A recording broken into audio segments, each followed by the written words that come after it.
Assalamu alaikum warahmatullahi wabarakatuh. Welcome to An-Nisa Talk Show by Jazz.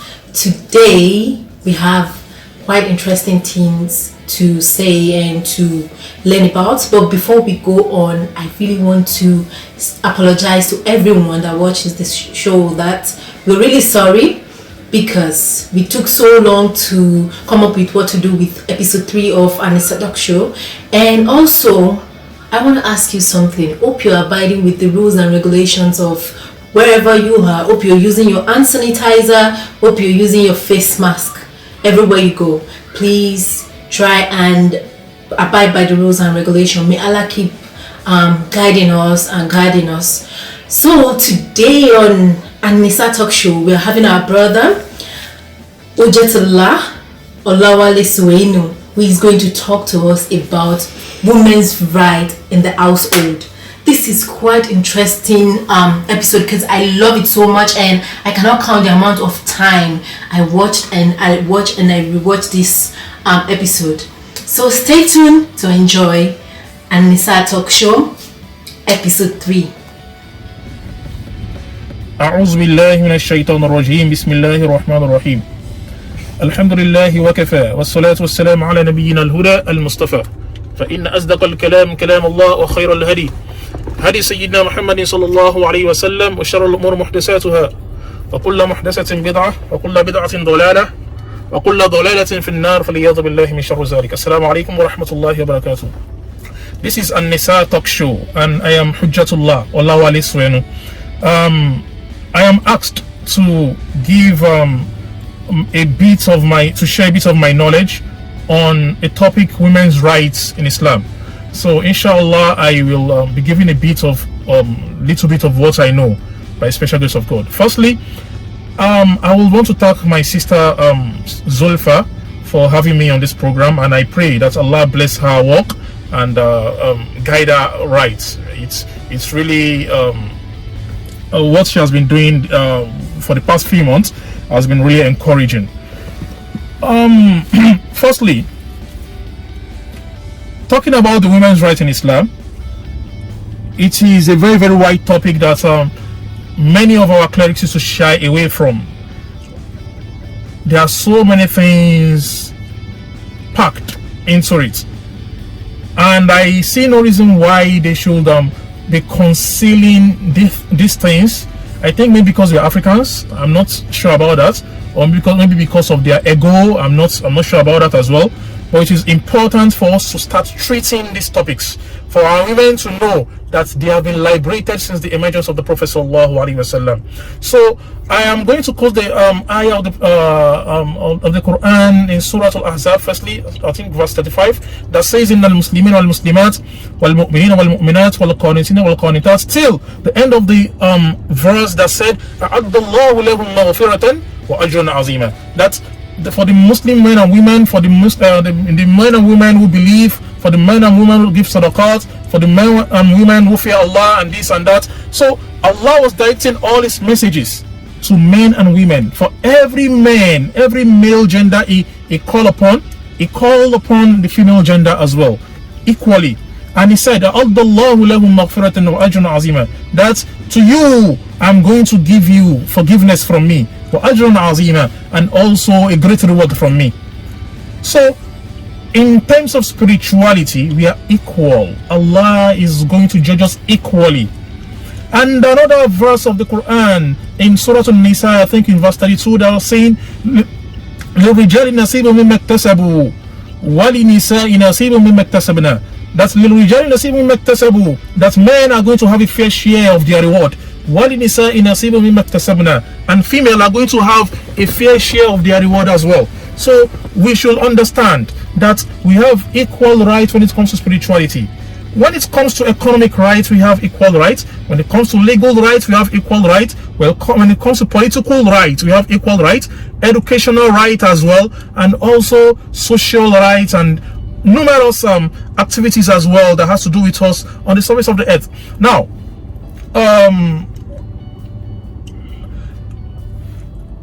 my sister Zulfa, she asked me some certain questions, and those questions are surrounded about on this domestic issue about house calls, and I want to tell you that the domestic work Islamically is not designated to a particular gender. We need to understand that.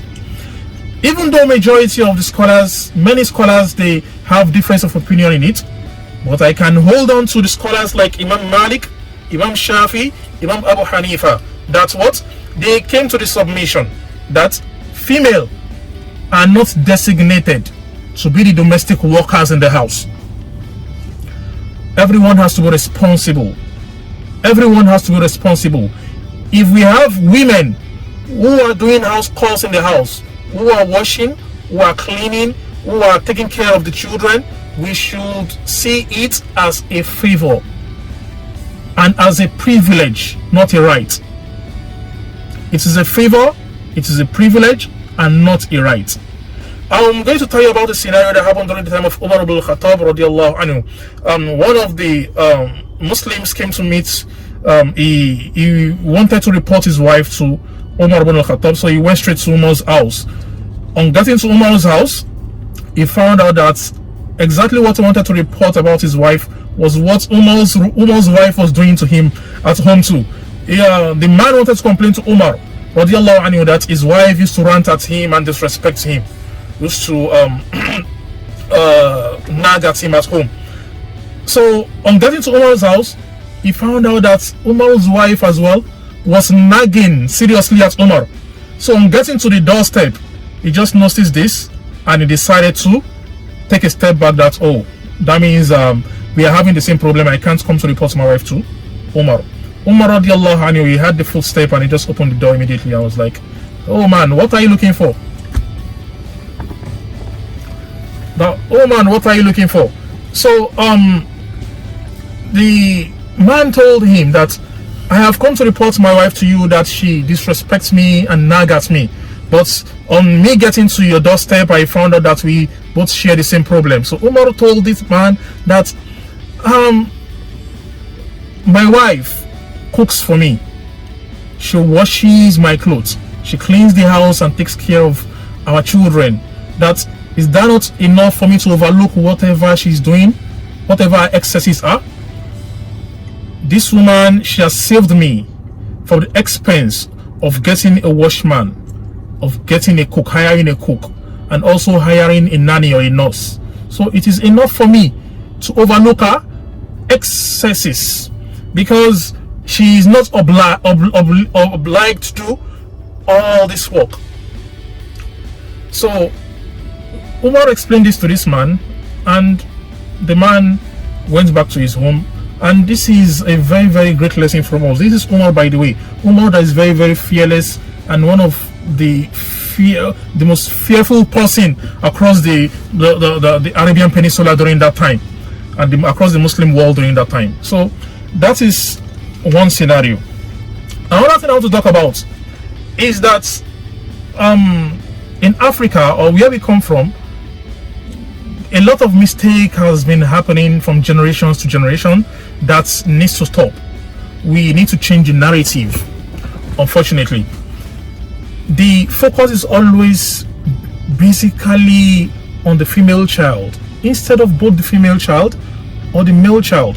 Whenever they are teaching the female child about house chores and responsibility when it comes to domestic issues, the male child, we go out there to play football or play with the other friends, and unfortunately we grow up to become a big baby and not growing up to be a responsible person. It is very, very unfortunate. I'm very, very unfortunate on our sisters who are getting married, because they end up getting married to this kind of people, and a lot of things are going to explode from it. May Allah save us from this. That's been that. The Prophet sallallahu alaihi wasallam, he held women in a very, very high esteem. And I'm going to give you a scenario that happened during the Treaty of Hudaybiyah. The Treaty of Hudaybiyah, it was when the Muslims, the Prophet and the other Muslims from Medina, they were approaching Mecca. They wanted to go to Mecca for Umrah. And on reaching the Mount of Udabiyah, the Kuffar, the Quraysh, they blocked them there, and they asked them not to come into Makkah for the Umrah. The Prophet ﷺ, as patient as he is, he signed a treaty with them that they are not going to enter Makkah for a particular period of time. So this treaty he signed with the Qurayshis, it angered the companions. They were so angry, the Sahabas were so angry, that when the Prophet instructed them that they should kill the animals and shave their head, then go back to Medina, they didn't answer the Prophet.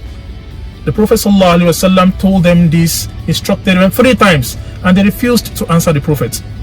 The Prophet was so frustrated, and he got into his tent. Inside his tent, one of his wives was also traveling with them. Her name is Salama. He was so frustrated that he was telling his wife about this ordeal, what is happening between him and the Sahabas. And the wife explained to him, advised him that, you know what, you should go out there, kill your own animal, and shave your head. When they see you doing this, they are going to do the same. So you don't need to tell them anything. Don't say anything to anyone. You know what? The Prophet ﷺ went out. He came out from the tent, and he did just like that. And the Sahabas of the Prophet, on seeing the Prophet shaving his hair, they started killing their animals one by one, and they started shaving their heads. So this shows that women can be so wise. They also have wisdom that we can make use of, and we shouldn't throw whatever comes from them away. No, it is not. It is impossible. And the Prophet ﷺ, imagine the Prophet ﷺ taking advice from a woman, from his wife. So that's been that. Another scenario I want to be talking about is the rights of education. It is important that we educate our female children.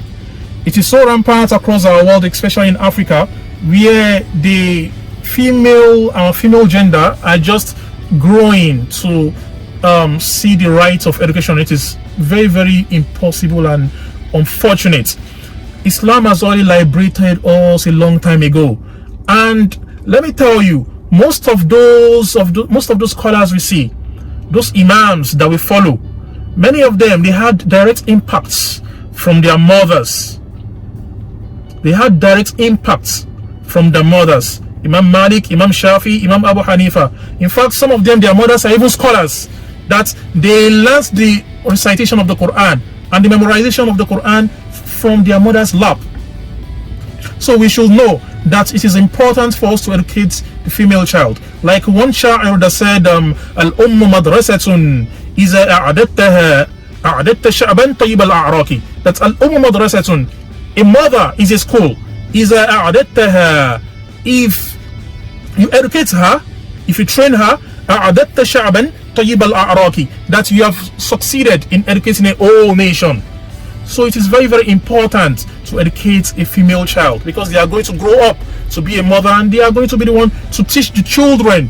Most men don't have time, and they will go about their lively whatever, and the women are also always the one who is connected to the children. And by the way, it is scientifically proven that children get their intelligence